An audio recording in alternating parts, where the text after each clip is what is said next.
이 항에서부터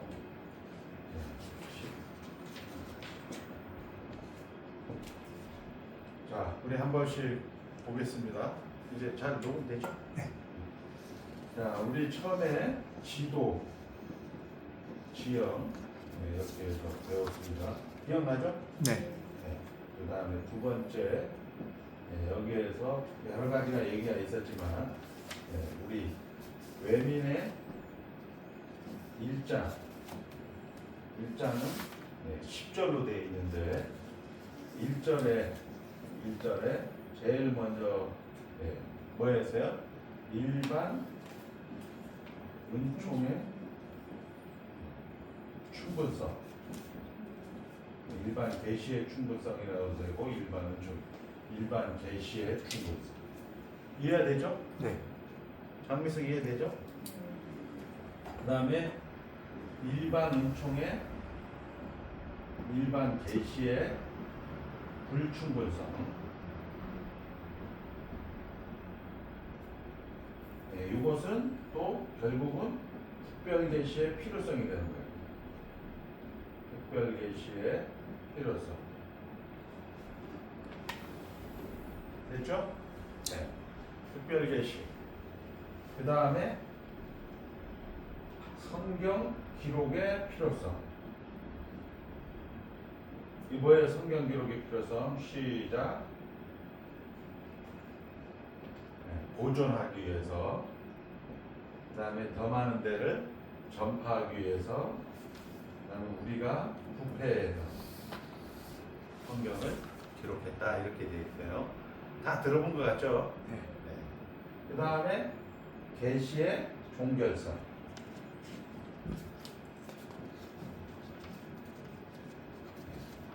이렇게 해서 예전 방식의 계시는 중단되었다. 그럼 요즘 하는 게 뭐예요? 여러분들 은사라고 하는 병 고치는 은사, 방언의 은사, 예언의 은사 다 어디에 있다? 성경에 있다. 성경. 그럼 성경에서 그거를 대표성으로 기록을 하는 거예요. 이렇게 해서 됐고, 그 다음에 오늘은 2절을 한번 보겠습니다. 2절. 자, 우리 쫙쫙 읽게 나왔습니다. 자, 우리 송주영 전사입니다. 2절. 성경 혹은 네. 성경 혹은 기록된 하나님의 말씀에는 지금 신구약에 있는 다음과 같은 모든 책들이 포함됩니다. 구약, 창세기. 그냥 신약, 그다음 이 모든 책들은 이 모든 책들은 하나님의 영감으로 말미암아 주어진 것으로 신앙과 생활의 법칙이 된다. 영감과 그다음에 조명이 있어요.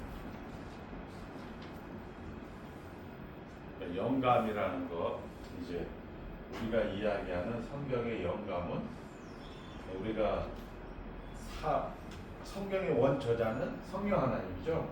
성령 하나님. 그 다음에 여기에 원독자가 있을 거고, 그 다음에 현독자가 있고, 여기에서 우리가 이야기하는 통일성이 나와요. 그게 뭐예요? 예수, 그죠? 요거를 가지고 그 다음에 사도성, 그 다음에 고대성, 요 세 개를 우리는 캐논 이렇게 캐논 정경이다라고 표현해요. 정경, 사도성, 통일성, 고대성. 자, 영감이라는 것은 여러분들 지금 영감이라는 것은 성령의 영감이라는 것은 우리가 이야기하는 것은 이런 부분들은 축자 영감, 기계적 영감, 완전 영감, 이런 것들이 있어요. 축자적 영감이라는 건 뭐냐면 여러분들이 현실, 여러분들의 상황 이런 것들 하나님은 다 고려를 해서 뭐를 쓴다? 예수를 씁니다. 예수. 오케이. 구약도 한번 따라합니다. 신구약의 통일성. 신구약의 통일성. 그러니까 요거는 이제 웨스트민스터 신앙고백서에서 가장 중요한 거 신구약의 통일성. 자, 장미석 신구약의 통일성이 뭐예요? 구약도 예수, 언약의 당사자, 언약의 행위자, 예수. 신약도 예수. 이렇게 되는 거예요.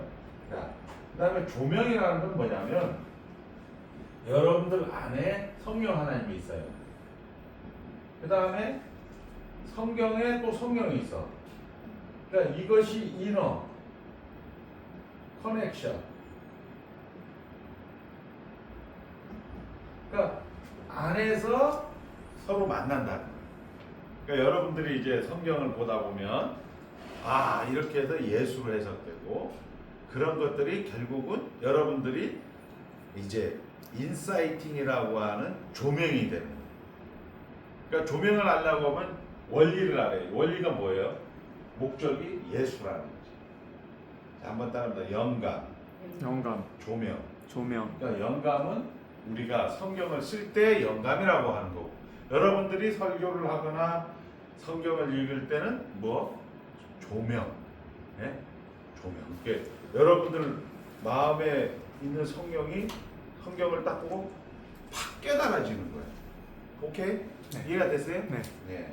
그 다음에 영감, 조명 이거 뭐 이런 거에 대해서는 나중에 이거 다 네이버에 나와 있어요. 사진 이렇게 플래시 터지듯이 반짝하듯이. 예, 그렇게 하는 걸 우리는 인사이팅이라고 해서 조명이라고 한다. 네. 마음에. 자, 그 다음에 두 번째 이 모든 책들을 한번 읽겠습니다. 이 모든 책들은 하나님의 영감으로 말미암아 주어진 것으로 신앙과 생활의 법칙이 된다. 자, 신앙과 생활의 법칙. 이제 우리가 율법의 용도가 있어요. 율법의 용도. 율법의 용도는 첫 번째 용도가 뭐냐면 제1용도는 죄를 지적을 해요. 죄를 지적한다. 예를 들어서 중앙선이 있으면 중앙선 침범이 있죠. 그렇죠. 그러니까 도둑질하지 말라. 뭐 도둑질하면 너 도둑질했다. 뭐 이런 식이 되는 거예요. 근데 이걸로 인해서 두 번째 용도는 뭐냐면 우리가 지킬 수 없다는 것을 알고 결국 이것을 예수 그리스도에게로 인도한다. 몽학 선생이라고 하는 가정교사 역할을 한다 이 얘기. 오케이? 네. 그래서 이게 예수로 인도하는 거예요. 근데 보통 이제 교회에서는 잘 안 가르치는데 삼용도라는 게 있어요. 장비서 삼용도는 율법의 용도의 삼용도는 쉽게 얘기해서 이 십계명 자체가 하나님 나라의 법이다 이거죠. 그러니까 이거는 구원을 받은 자도 지켜야 된다. 한번 따라합니다. 십계명의 뜻 안에서. 십계명의 뜻 안에서. 적어놓으세요. 십계명의 뜻 안에서 우리의 의지를 사용하여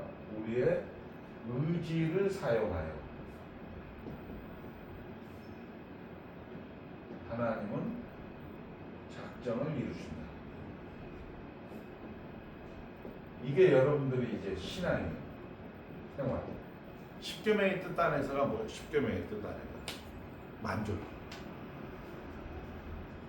우리가 아까 하이델베르그 12문에 보면 우리는 금생에서 육체의 죽음, 육체의 고통 이게 금생에서 여러분들이 하나님 앞에 받는 벌이에요. 그리고 내생에서는 뭐예요? 최후의 심판을 받게 되어집니다.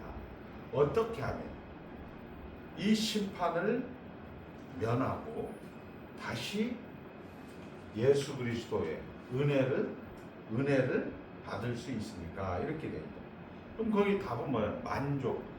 하나님의 공의를 만족시키면 됩니다. 우리 자신이나 다른 어떤 것으로 하나님의 공의를 만족시키면 됩니다. 그걸 누가 만족시켰어요?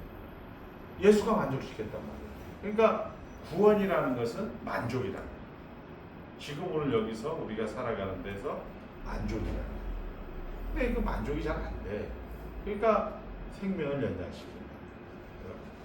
그래서 결국 죽음에 이르러서는 여러분들이 만족하게 됩니다.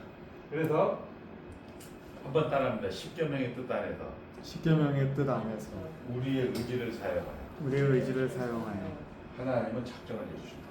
하나님은 자, 작정을 그래서 여기서 한번 따라합니다. 자, 제 율법의 사명도 생활의 믿음과 생활의 법칙이다. 성경. 오케이? 네. 그러니까 일용도가 뭐라? 죄를 지적한다. 예수 그리스도의 인도하는 몽학 선생이다. 신앙과 생활의 법칙이다. 사명도. 이거 기억해야 돼요. 이게 웨스트민스터 신앙 고백의 독특한 고백. 그러니까 여러분들은 생활은 어떻게 해요? 보통 예수를 믿고 착해야지, 뭐 좋은 일 해야지, 예수 믿었으니까 거짓말 하지 말아야지, 이런 식으로 간단 말이에요. 근데 이것은 다 뭐예요? 십계명의 뜻 안에서 여러분들이 여기에서 요거를 지나서 요걸로 가는 거예요. 여러분들은 잘못을 할 수밖에 없습니다. 잘못. 이거를 회개하는 게 신앙이 아니고, 그럼에도 불구하고 이 잘못하는 게 여러분들은 어느 만족된 하나님 나라. 그냥 주일날 여러분들이 지금 외민을 듣듯이 이렇게 이거를 우리는 가보자라고 얘기해요. 가보자. 오케이? 이해돼? 잘못할 수 있어요. 그거 해결하지 말고 어디 간다? 예수 앞에 나오는 거예요. 외민 앞에다. 그러니까 그게 여러분들이 목사로서 부름을 받는다 이런 얘기죠. 자, 그 다음에 3번 우리 장미숙 전사님. 일반적으로 외경이라고 부르는 책들은 신적 영감으로 된 것이 아니기 때문에 성경의 정경의 일부가 아니고 따라서 하나님의 교회에서 아무 근거 없고 또한 다른 인간적인 제작들보다 더 나을 것이 없으며 사용 가치가 있는 것도 아니다. 예, 정경이라는 게 아까 뭐라고요? 한번 따르면 사도성, 사도성. 예, 고대성, 그 다음에 통일성, 예수라는 목적이 있어요. 그러면은 에스더가 우리가 하나님이라는 단어가 하나도 안 나와요. 그러면 그 예수더를 해석할 때는 예수가 결국 보이진 않지만, 하나님 보이진 않지만 이방에 가 있는 자기 백성들을 사랑하신다. 이렇게 해석을 해내요. 정경의 원리가. 자, 정경이라는 것 자체가, 성경은 우리가 잘 아는 대로 장절의 구분은 언제 돼요? 장절. 창세기 1장, 2장 이렇게 언제 돼요? 그게 12세기에 돼요. 12세기. 그러니까 원래는 성경은 그냥 통으로 되어 있는 거예요. 12세기 장절. 성경은 몇 장으로 되어 있어요? 66권. 66권이 몇 장? 1189장이다. 가장 긴 장이 119장이고 가장 짧은 장이 몇 장이에요? 118장. 그러니까 요렇게 이런 것들이 이제 이건 다 네이버에 나와 있는 거예요. 뭐 저에게 배울 필요도 없는 거 찾아보면 돼요. 1189장. 그리고 몇 년 동안 1500년 정도, 그래서 2000년 사이에 약 40여 명이 그들의 성질, 그들의 직업, 그들의 현실을 하나님께서는 그것을 이제 축자라고 해요. 축자, 영감. 거기에서 무슨 목적으로? 예수가 하나님이다, 예수가 생명이다라는 목적으로 기록이 되는 거예요. 그 외에 지금 여기 뭐 유다, 우리가 도마복음, 그 다음에 우리가 여기 뭐 유니께 복음, 뭐 이런 게 많아요. 뭐 예수님이 이제 그런 것들 막 기록을 해놓은 것들, 이런 것들을 외경이나 가경이라고 이야기하는 거예요. 천주교는 성경이, 천주교는 10계명이 몇 계명이에요? 10계명이 천주교도 10계명인데 우리는 1계명, 2계명을 그래서 10계명까지 쭉 가는데 천주교는 2계명이 없어요. 우상을 섬기지 마라, 이게 없다. 천주교 10계명에. 그래서 10계명을 가서 아내와 이웃으로 나눠서 10계명이다. 이게 다 뭐예요? 어디 나왔다? 네이버에 나왔다. 이해되죠? 네. 그러니까 외경, 강경 이거 쓸데없는 얘기 뭐 그냥 넘어갑시다. 4번. 자, 우리 송준영 전사님. 성경에는 권위가 있다. 그 권위 때문에 우리는 성경을 믿고 순종해야 하는 것이다.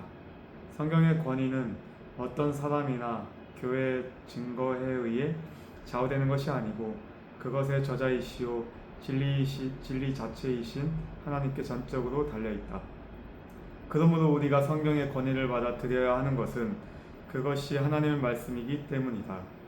자, 4절은 우리는 성경의 권위성이라고. 성경이 왜 권위라고요? 왜? 하나님이 하셨기 때문에 성경. 하나님 말씀이기 때문에 권위래요. 근데 이것이 우리는 지금 하나님 말씀이다가 돼요. 하나님 말씀이 된다가 돼요. 하나님 말씀이다. 하나님 말씀이다는데 우리는 아플 때 힘들 때만 기도하고 무시로 기도하라고 하는데 기도를 안 한다. 이렇게 성경 권위를 어떻게 해요? 성경 권위를 까기 시작하면 결국은 인간이 힘들어지는 거예요. 4절은 성경의 권위성. 2절은 한번 따라합니다. 성경은 기록된 말씀도 하나님 말씀이다. 하나님 말씀이다. 네. 그 다음에 3절은 외경인가 넘어오고 4절은 성경은 권위가 있다. 왜? 하나님 말씀이기 때문에 그렇다는 거죠. 근데 이걸 교회가 성경을 보충해 주는 게 천주교예요. 그 교황무호설. 교황이라는 것이 우리가 잘 아는 대로 주는 그리스도시요 살아계신 하나님의 아들입니다. 이렇게 얘기할 때 그것을 깨달은 게 누구예요? 바요나 시모나 내가 복되다 이렇게 얘기하잖아요. 그게 베드로란 말이에요. 그래서 천국 열쇠권을 준다고. 근데 그 베드로를 우리 개혁교회, 우리 장로교회는 그 신앙 고백의 내용을 받는 거예요. 우리는. 근데 천주교는 그걸 베드로가 받았다. 베드로가 누구예요? 초대 교황이 된단 말이에요. 그런데 그 이스라엘 로마 같은 데 가보면 로마 바티칸 성당에 가장 큰 성당이 베드로 성당이에요. 베드로. 거기 보면 하늘에서 찍으면 열쇠 모양이에요. 그 들어가는 입구에도 열쇠로 되어 있다. 그 열쇠권, 천국 열쇠권 누가 가졌다? 우리는 누가 가졌다? 그 고백을 교회가, 그 내용을 교회가 받는 거예요. 성도가 받는다 이거인데 그 사람들은 베드로가 받았다. 그러니까 지금 교황이 뭐예요? 교황 무슨 프란체스카인가 뭐 교황이잖아요. 그 사람이 교황. 그게 이제 교황 무호설의 근거가 되는 거예요. 자, 그다음 5절 크게 읽겠습니다. 우리 장미숙 목사님. 우리는 교회의 정부에 의하여 감독과 권위를 받아 성경을 아주 고상하고 존귀하게 여기는 데까지 이룰 수가 있다. 그리고 성경 자체가 가지고 있는 내용의 신령함, 교훈의 효용, 문체의 웅장함, 모든 부분이 내용상 일치성, 내용 전체의 목표, 하나님께 모든 영광을 돌려드리는 것, 인간의 구원을 위한 유일한 길을 밝혀주는 충분한 내용 전개, 이외에도 많은 비교할 수 없이 좋은 점들, 그리고 성경의 전체적인 완전성 등 성경이 하나님의 말씀이라는 것을 충분하게 입증해주는 논점들이다. 그렇지만 그럼에도 불구하고 성경이 무한 진리요 신적 권위를 가지고 있다는 것을 우리가 충분하게 납득하고 확신하게 되는 것은 우리의 심령 속에서 말씀에 의하여 말씀을 가지고 증거하시는 성령의 내적 사역에 의해서입니다. 자, 성경의 충분성은 뭐로 되어 있다? 성령 하나님의 조명이다. 오케이? 네. 성경은 충분하다. 근데 그거를 논리적으로 설명을 하거나 설득하는 것이 아니고 하나님이 찾아오신다. 우리가 잘 아는 대로 하나님이 찾아오셔서 우리 바울 같은 경우는 죽이고 살리고 뭐에도 안 바뀌어요. 근데 하나님이 딱 와서 찾아왔을 때 주여 누시니까 네가 핍박하는 예수다. 이렇게 하니까 거기서 꼬라죠. 그렇게 되면 그러니까 성경의 충분성, 성경의 권위성은 시작. 성경의 권위성은 하나님 말씀이다. 성경의 충분성은 성령의 내적 사역이다. 이런 거 외워야 된다. 성경이 충분하다. 이야, 진짜 그 어떻게 기가 막히게 성경이 딱딱 아구가 맞잖아요. 네. 이런 게 아니고 그 정말 어떻게 이런 말을 다 쓰냐. 참 아름다워라 주님이 이것 때문에 충분한 게 아니고 결국은 우리가 여기에서 하나 나오죠. 자, 우리가 태초에 하나님이 천지를 창조하셨느니라 이렇게 했을 때 어떻게 돼? 예수 안 믿는 사람들은 태초에 이전에 어디 있었냐? 왜 쓸데없이 선악과를 만들었냐? 이렇게 얘기를 해요. 그런데 하나님께서는 이스라엘 백성들을 바로 직접 이 한 달 반 정도에서 이 애굽 군대를 쫓아 들어오고 자기는 그 홍해 앞에서 모세가 기적으로 얘기하는 홍해를 가르고 들어가서 건넜고 그 다음에 이 애굽 군대가 물속에 들어오니까 물이 다시 합쳐졌단 말이에요. 그런 사람들이 한 달 반 동안 걸어가서 어디 갔어요? 시내산에 간 거야. 거기에 태초에 하나님이 천지를 창조하셨느니라. 그러면 그 사람들이 하나님 창조 이전에 어디 있었어요? 하나님 왜 쓸데없이 선악과를 만들었어요? 이런 질문이 나올까요? 안 나올 거예요? 나와요. 어? 나와요. 나온다고? 자기가 한 달 전에 한 달 반 전에 지금 그 바닷물이 갈라져서 자기네가 건넜는데 그런 것들을 다 보고 자기네가 느꼈는데 결국은 이 그 사람들은 사람들이 하나님을 딱 보는 거예요. 그걸 우리 신학적 시점이라고. 그러니까 이런 것을 딱 질문할 때는 우리가 뭐라고 얘기해요? 따져야 돼요? 논리적으로 증명하려고 해야 돼요? 그걸 말을 해야 돼요? 논리적으로 증명을. 증명하려고 하면 안 되는 거지. 왜? 성령이 내적 사역이라는 거야. 성경의 충분성. 믿음으로만 믿는다는 거야, 그게. 몰라, 임마. 뭐 이렇게 나가야 되는 거야. 몰라, 지옥 가. 이걸 끝! 그 이상 얘기하게 되면, 아까 얘기한 것처럼, 이거는 성령 하나님의 사역입니다. 그러니까 신학적 시점이라고. 예를 들어서 우리 준용이 형제가 여기 오기 전에 고조 할아버지가 살아났어. 그리고 왔어 집에. 밥까지 먹고 왔어 같이. 그런데 여기 와서 고조 할아버지가 살아서 밥 먹고 왔다고 하면 뭐라고 해? 다른 사람들. 미쳤다고 그러지. 미친놈 아니야 저거. 근데 송준용은 어떻게 했어요? 지금 먹고 같이 이야기하고. 이게 자기가 그걸 본 건데 말이에요. 봤는데 이거 미친놈 이런 소리 듣는 거예요. 똑같은 거는 신학적 시점. 예수는 믿을 사람만 믿는 거예요. 근데 이걸 자꾸 우리는 어떻게 하냐?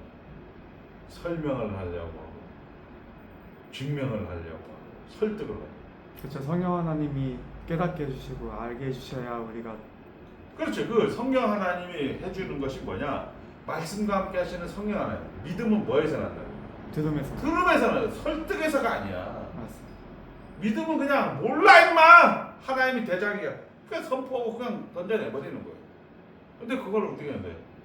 시가 이제 지네 교회 데려가 보려고 막 설득하고 난리를 뻔. 그럼 그 사람은 하나님 말씀으로 보겠어요? 어디 영업으로 보겠어요? 영업으로. 그게 이제 가장 성경의 충분성은 뭐다? 성경의 내적 조명이다. 성경의 권위성은 하나님 말씀이기 때문에 그렇게. 그러니까 4절이 성경의 권위성, 5절은 성경의 충분성. 그 다음 6절. 자, 우리 한번 읽겠습니다.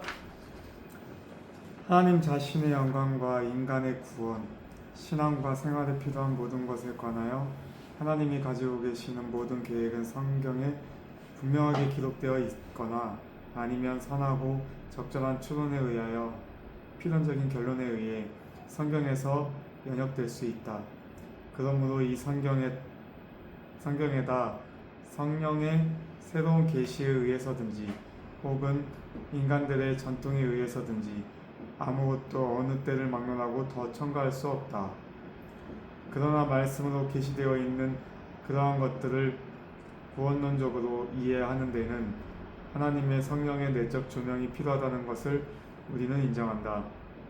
또한 하나님께 드리는 예배와 교회의 정치에 관하여는 인간적인 활동이나 단체에서도 찾아볼 수 있는 어떤 격식들이 있다는 것을 인정한다.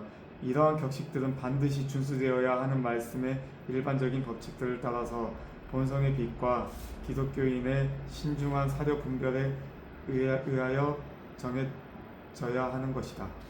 네, 우리는 이제 6절은 성경의 명확성이라고 하는데 성경에 신앙과 생활에 필요한 거 다 기록되어 있다.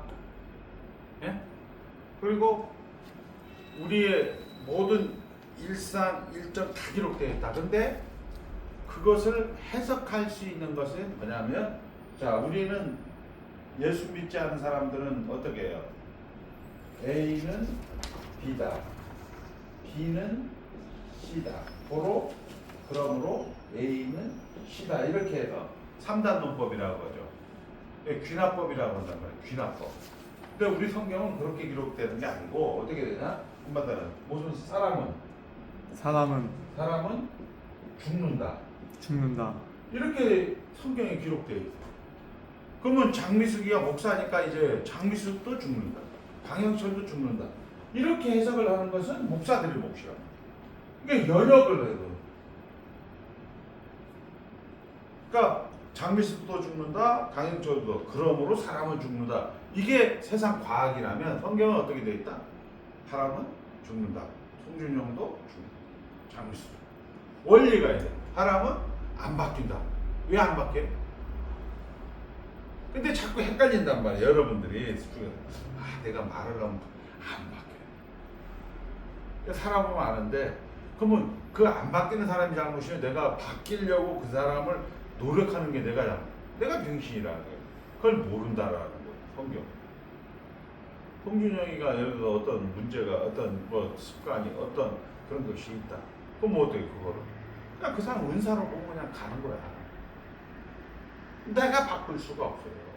근데 그 연습을 이렇게 성경을 배우면 명확하다. 근데 아까 얘기한 것처럼 하나님은 연역할 수 있게끔 연역법으로 다 기록을 해놨단 말이에요. 모든 사람은 죽는다. 그럼 거기에 뭐 굳이 성경에 준영이도 죽었다, 장미숙 죽었다 이렇게 적을 필요는 없는 거잖아요. 근데 세상은 그렇게 죽는다 해놓고 그러므로 사람은 죽는다 이렇게 되는 거꾸로 되는 거죠. 이게 성경의 명확성이라는 거예요. 그 다음에 7절 우리 종주정 계속 읽게요. 성경의 명료성이에요. 한번 읽으세요. 성경에 있는 모든 것들은 그 자체가 한결같이 명백하거나 모든 사람에게 한결같이 분명하게 받아들여지지는 않는다. 그렇지만 구원을 얻기 위해서 알아야 하고 믿고 지켜야 할 필요가 있는 것들은 성경 안에 여러 곳에 아주 분명하게 제시되어 있고 밝혀져 있기 때문에 유식한 사람뿐만 아니라 무식한 사람일지라도 통상적인 방법을 적당하게 사용하기만 하면 그것들을 충분하게 이해할 수가 있다. 예, 통상적인 방법이라는 게 그 밑에 뭐예요? 말씀을 읽고 듣는 것을 말한다. 이렇게 돼 있다. 그러니까 구원에 관한 지식은 어떻게? 분명하다, 명료하다, 간단하다. 이래. 무식한 놈이나 유식한 놈이나 오래 산 사람이나 동양이나 서양이나 똑같아. 성경의 명료성. 그 다음에 사본 8절 우리 다시 읽겠습니다. 이고리오로드 구약성경. 이고리오는 옛날 하나님의 백성들이 사는 원어였다. 헬라어로 되어 있는 신약성경. 헬라어는 신약성경이 기록될 당시 가장 일반적으로 사용되었던 국제어였다. 이것은 하나님에 의해 직접 영감되었고 또한 하나님의 비상한 보호와 섭리에 의해 내나 지금이나 순전하게 보존되었기 때문에 그러므로 신임할 만하다. 그러기에 모든 종교적 논쟁에 있어서 교회는 최종적으로 성경에 의존해야 하는 것이다. 하나님의 모든 백성들은 성경을 가질 권리와 관심을 가지고 있으며 하나님을 경외하는 마음으로 성경을 읽고 연구하도록 명령받았지만은 성경의 원어를 모든 사람이 아는 것은 아니다. 그러므로 성경은 성경이 전수된 모든 나라의 자국어로 번역되어야 한다. 문화들이 모든 하나님의 백성에게 알려져 있는 것은 아니다. 그리하여 하나님의 말씀이 모든 사람에게 공성이 거하게 하여 그들이 하나님을 합당한 방법으로 외면할 수 있게 하며 성경이 주는 인내와 위로를 통하여 소망을 가질 수 있도록 해주어야 한다. 네, 우리가 이야기하는 것이 뭐냐면 성경은 자국어로 번역이 돼야 된다. 우리가 이제 구약은 우리가 잘 아는 대로 히브리어하고 또 무슨 아람어가 약간 있어요. 신약은 그 당시에 가장 유명했던 헬라어로 기록이 되어 있어요. 이거를 우리 한국어로 번역을 해야 된다. 그래서 이것을 모든 사람이 원어를 알 필요는 없다. 그리고 여러분들 주석을 본다거나 뭐 이런 거 할 때 보면 원어를 막 해석하시는 목사님들이 있어요. 아주 좋은 거지만 2000년 기독교를 깡그리 뭉개요. 2000년 기독교 역사 가운데 많은 목사님들, 많은 신학자들이 그걸 다 번역을 해놓고 다 책을 써놨어. 그것만 잘 읽으면 돼요. 굳이 원어 해석할 필요 없다. 자국어로 얘기돼야죠. 자, 그래서 종교적 논쟁의 최종 권위자는 성경. 자, 그 다음에 9절 한번 읽겠습니다. 성경 해석을 위한 무모한 법칙은 성경 자체이다. 그러므로 어떤 성경 귀절에 참되고 완전한 의미에 대하여 의문이 생긴 때에는 참되고 완전한 의미는 여럿이 아니고 하나뿐인 보다 분명하게 말하고 있는 다른 귀절을 통해서 연구하고 알아내야 한다. 예, 9절은 성경의 자증성이라고 해요. 성경의 자증성. 성경의 자증성. 성경은 스스로 증거를 한다.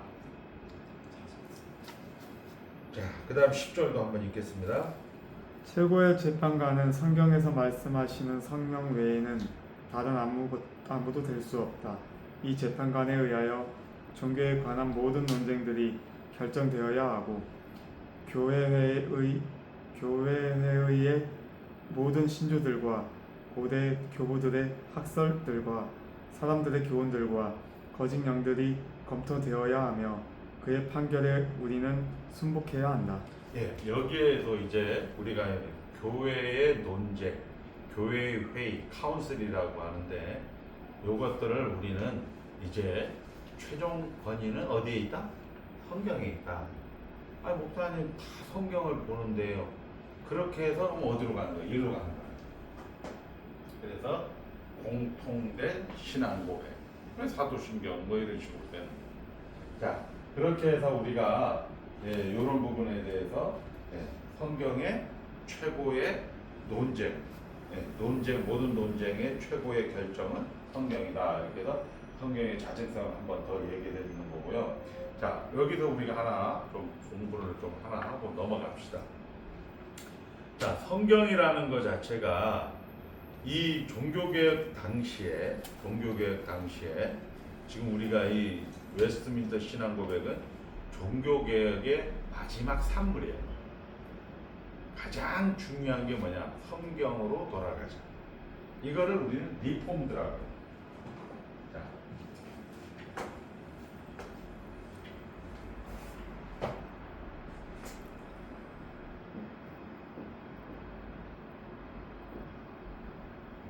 그러니까 개혁이라는 게 이거예요. 개혁. 그러면 여러분들은 교회에서 뭐 이런 문제 있으니까 우리가 개혁해야 되지 않습니까? 하면 어디로 가야 된다? 성경으로 가야 된다. 그 얘기는 리폼드 처치 이렇게 얘기합니다. 그러니까 개혁교회라는 것은 성경으로 들어요. 어디로 간다? 1세기로 들어요. 사도들로 간다. 그게 우리 르네상스, 문해부, 로마 그리스로 가는 거예요. 똑같은 거죠. 성경 개혁이 뭐라고요? 리폼드, 결국은 성경. 이거를 여러분들이 우리 교회는 이런 걸 개혁해야 됩니다. 그거는 어디서 하는 거예요? 이노베이션. 그거는 회사나 사업체에서 하는 거예요. 근데 성경에서 말하는 개혁은 어디로 간다? 성경으로 간다. 1세기 사도로 간다. 이런 것들이 이제 여기에서 가장 중요한 리폼드 처치. 그 다음에 우리가 하나 구약 성경을 보면, 자, 구약 성경. 처음에 모세오경이 있어요. 그 다음, 모세오경 있죠? 창세기, 출애굽기, 레위기, 민수기, 신명기. 그 다음에 두 번째, 우리가 역사서를 하죠. 역사서. 우리가 보통 기독교식 분류법에서 그 다음에 시가서, 그 다음에 대선지서, 소선지서. 소선지서 이렇게 된다.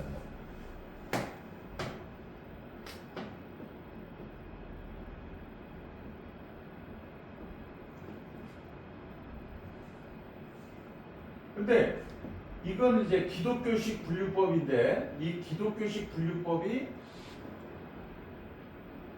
AD 5세기경에 이제 나오게 되는데 성경에 보면 하나님을 사랑하고 이웃을 사랑하는 것이 온 율법과 선지자의 강령이니라 해요.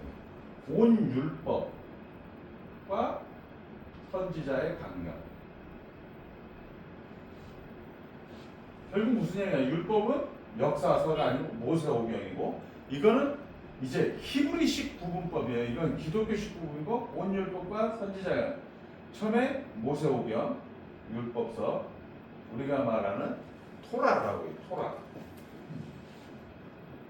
토라. 됐죠? 네. 그 다음에 선지자를 느비임이라고 해요. 느비임.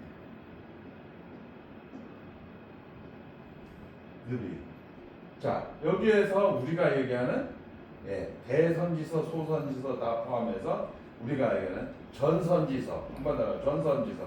전선지서. 이거는 사무엘상, 여호수아, 사사기, 사무엘상, 그러니까 사무엘서라고 해요. 열왕기상하, 이걸 열왕기서라고. 이 네 가지를 전선지서라고. 그 다음에 후선지서.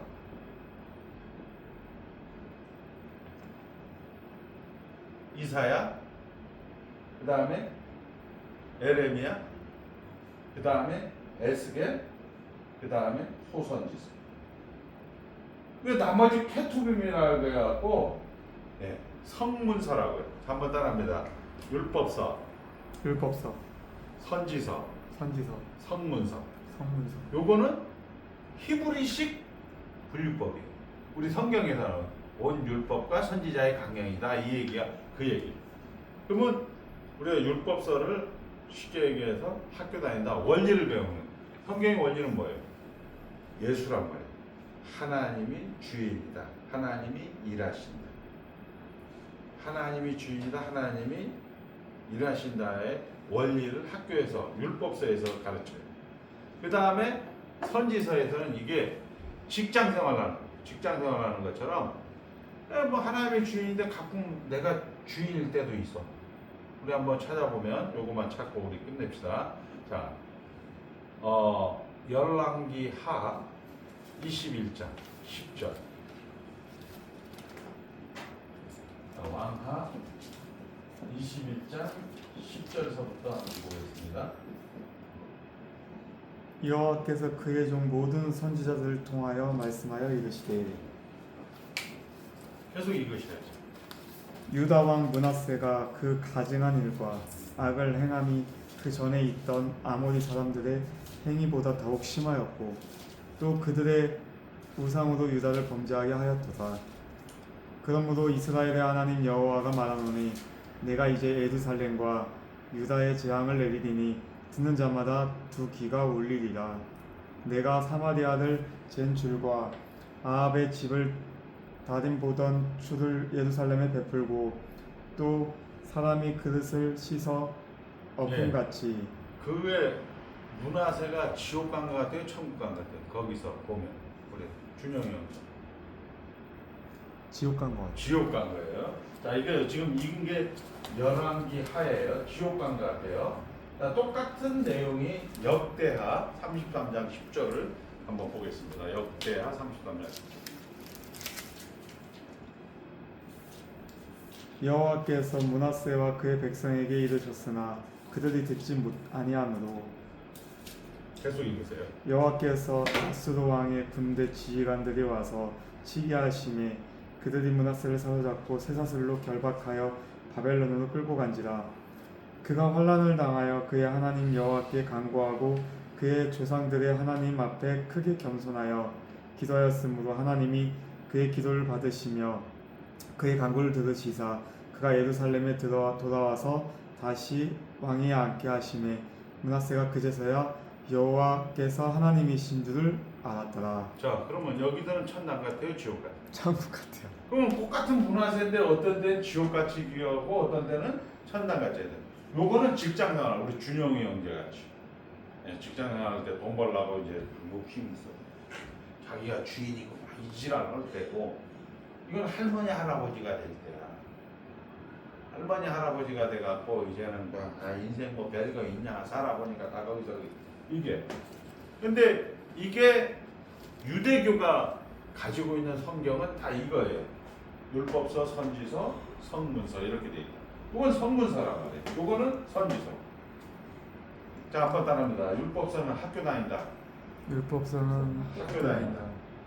그 다음에 선지서는 직장 생활한다. 직장 선지서는 생활할 때는 이제 지옥 가는 것 같이 막 나와요. 근데 성문서와 돼갖고는 또 할머니 할아버지 되니까 어떻게 돼? 그냥 또 얌전해. 근데 이것을 신약으로 넘겨준다고. 그 열린 걸로 기대하고 소원하고 하나님 나라로 연결시켜주는 것이 기독교식 분리법이에요. 기독교식. 근데 이 AD 90년에 얌리아 종교회의 때 유대교하고 기독교가 나눠져요. 이해가 된다? 자, 1장은 뭐예요? 시작. 하나님 말씀이다. 네, 성경 1장은 몇 절까지 있다? 10절까지 있는 거예요. 한번 따라합니다. 자, 일반 계시의 일반 계시의 충분성, 충분성, 일반 계시의 일반 계시의 불충분성, 불충분성, 특별 계시의 특별 계시의 필요성, 필요성, 성경 기록의 성경 기록의 필요성, 필요성, 보존, 보존, 전파, 전파, 부패, 부패, 계시의 종결성. 계시의 종결성. 기록된 말씀은 하나님 말씀이다. 2절이에요. 네? 2절 한번 더. 2절 2절 기록된 말씀은 기록된 말씀은 하나님 말씀이다. 하나님 말씀이다. 예. 성경은 신앙과 생활의 법칙이다. 영감과 조명을 얘기했고, 자, 그 다음에 3절 성경의 권위성. 한번 따라. 성경의 성경의 권위성. 권위성. 왜? 하나님 말씀이기 때문에. 그 다음에 5절은 성경의 충분성. 성경의 충분성. 왜? 성령의 내적 타협에 의해. 됐죠? 그 다음에 6절은 성경의 명확성. 구원을 얻는 데는 명확하고, 그 다음에 모든 신앙과 생활에 모든 것이 다 기록되어 있다. 근데 원리를 연역법적 원리로 기록했다. 오케이? 네. 이해되죠? 그 다음에 7절은 우리가 성경의 명료성. 뭐 이거 무식한 놈이나 똑똑한 놈이나 구원 얻는 데는 정확하다. 오케이? 그 다음에 자국어로 번역돼야 된다. 8절. 예. 구약은 히브리어 아람어. 그 다음에 신약은 헬라어. 원어 공부할 필요 없고 자국어로 번역. 그 다음에 성경의 그 다음에 9절은 뭐냐? 9절은 여기 뭐라고 했어요? 9절. 자증성. 어? 자증성. 자증성이 뭐라고 그랬죠? 스스로 증거한다. 성경 자체가. 아, 그 다음에 10절은 성경의 모든 사건, 모든 일들의 최종 결론은 성경이다. 이렇게 얘기합니다. 자, 이렇게 해서 여러분들이 1장을 이제 공부하는, 1장이 거꾸로 얘기하면 10절이 있다라는 것은 그만큼 종교개혁 당시에 가장 중요한 게 리폼드, 성경으로 돌아가자. 그래서 가장 중요하다 해서 10절을 할애한다. 오케이? 네. 예. 나머지 뭐 예수 그리스도 이런 것들도 8절까지밖에 허락을 안 해요. 자, 다시 한번 얘기합니다. 1장은 시작. 하나님 하나님 말씀이다. 말씀이다. 이거 잊으면 안 됩니다. 이 하나님 말씀이 뭐라고요? 우리는 하나님 말씀이 된다, 하나님 말씀을 포함한다, 이렇게 개념이 있어요. 하나님 말씀이 된다라는 게 대부분 우리가 현대 신앙인들이 가지고 있는 한계예요. 괴로울 때만 우리는 기도하고 즐거울 땐 기도 안 해요. 우리는 괴로울 때나 즐거울 때 어떻게 해야 된다? 무시로 기도해야 되고 쉬지 말고 기도해야 돼요. 아멘. 이런 거. 자, 그 다음에 우리가 가장 중요한 것은 성경은 66권으로 되어 있는데 한 번 더 학교 다닌다, 학교 다닙니다. 직장 생활한다, 직장 생활합니다. 할머니다. 그러니까 신약도 마찬가지예요. 신약도 복음서는 학교 다닌다. 학교 다닐 때 가나다라, 뭐 영희야, 놀자, 철수야, 놀자 이렇게 국어를 배우고, 그 다음에 2는 4, 2, 3은 구구법을 배운다. 하나님이 누구신가? 인간은 무엇인가요? 원리를 얘기해 줍니다. 창세기에 보면 하나님이 대장이다. 하나님 우리를 인격적으로 다스린다. 근데 인간은 뭐예요? 인간은 천년을 살아도 죽는다. 죄인은 죄인을 한다. 이걸 딱 가르쳐줘요. 근데 이제 선지서에 오면 뭔 소리야? 인마 하나님 대장, 내가 대장이야. 문하세 같이 막 지랄해요. 히스기야 같이 막 지랄해. 근데 살아보니까 아 이거 아니네. 하나님만 대장이네. 이렇게 해갖고 시편 여호와는 나의 목자시니 내가 부족함이 없었다. 살아보니까 그가 나를 푸른 초장에도 데려다녔지만 어떻게 사망의 음침한 골짜기도 갈 때도 여호와는 나의 목자시였다. 이런 고백을 어때 해요? 할머니 할아버지 때. 근데 할머니 할아버지는 아직도 무슨 뭐 돈 벌라고 뻘뻘거리는 거 미친놈이지 이거. 그건 미친놈이라는 거야. 그건 철딱사니가 없는 거야. 그런 것들을 우리가 잘 알아야 돼. 복음서도 마찬가지야. 복음서도 예수가 하나님, 예수가 생명이야. 그 선지자가 이제 서신서죠, 서신서. 고린도서가 보면 처음에 뭐예요? 나는 아볼로파다, 나는 게바파다, 나는 바울파다, 나는 그리스도파다. 뭐 이렇게 떠드는 놈들이 있어요. 왜? 뭐를 모르는 거예요? 예수가 하나님이다라는 것은 뭐예요? 지금 하나님 나라 안에 들어왔는데 바울이니 무슨 아볼로니 뭐 이렇게 필요가 없는 건데도 이 사람들 거기서 싸울 수밖에 없다고. 그리고 자기 계모, 그 새엄마를 강간을 해버려요. 고린도전서 5장에 가면 또 연보를 또 삥땅을 쳐요. 훔쳐먹어. 그리고 또 막 은사하고 지랄들 해요. 이게 뭐야? 뭐를 모르는 거야? 하나님 나라 안에 있다는 걸 모르는 거야. 그리고 요한계시록 가서 딱 해도 하나님 입장에서 성경을 기록하는 게 아니라 인간의 입장에서 어차피들 이렇게 지지고 볶고 하는 그런 세상이지만 결국은 하나님이 만든다. 이렇게 결론을 내줍니다. 그렇게 간단하게 우리가 명료하게 있겠다. 그러니까 그렇게 그래서 우리가 얘기하는 것은 성경은 아까 얘기했죠. 목적대로 읽어야겠다. 예수가 하나님이다. 예수가 생명. 예수가 뭐예요? 하나님의 아들. 하나님의 아들인데 요한일서 1장 1절에는 뭐예요? 태초에 계신 예수에 관하여는 우리가 어떻게 본 바요, 들은 바요, 만진 바요. 그러면 송준영이가 지금 듣고 보고 만지는 게 뭐예요? 예수. 그런 해석이 되는 건데 그냥 안 된다. 성질 날 때는 씨발 뭐 무슨 헛소리 이렇게 된다고. 근데 그 씨발 하는 것이 뭐예요? 뭐? 예수랍니다. 그게 뭐? 보라 세상계를 지고 가는 하나님의 어린 양. 그걸로 해석을 할 수가 있어요. 그러니까 성경이라는 것 자체가 우리가 가장 중요한 하나님의 말씀. 자, 플러스든 마이너스, 초막이든 궁궐이든 어디? 예수랍니다. 초막이나 궁궐이나 내 주 예수 모신 곳이 그 어디나 하늘나라. 질문. 질문 없어요? 네, 우리 장미숙 질문 없어요? 질문이요? 질문은 많은데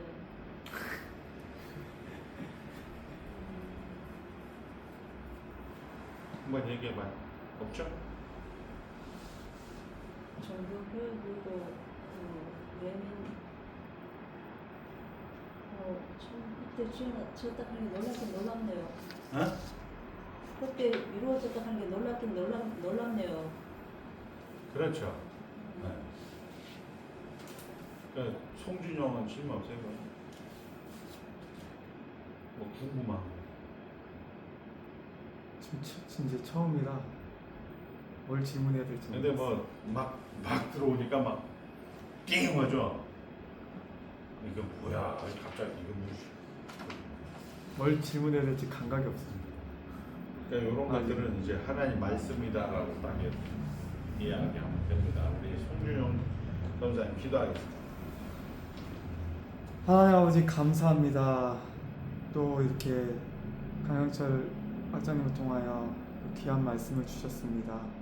웨스트민스트 아버지 말씀을 하나님 말씀을 토대로 아버지 지어진 것을 제가 공부하였는데 이 공부한 것이 저에게 귀한 아버지 목토가 되어서 아버지 반드시 30배, 60배, 100배 열매를 맺을 수 있는 이 말씀이 될 수 있도록 주여 축복하여 주시옵소서.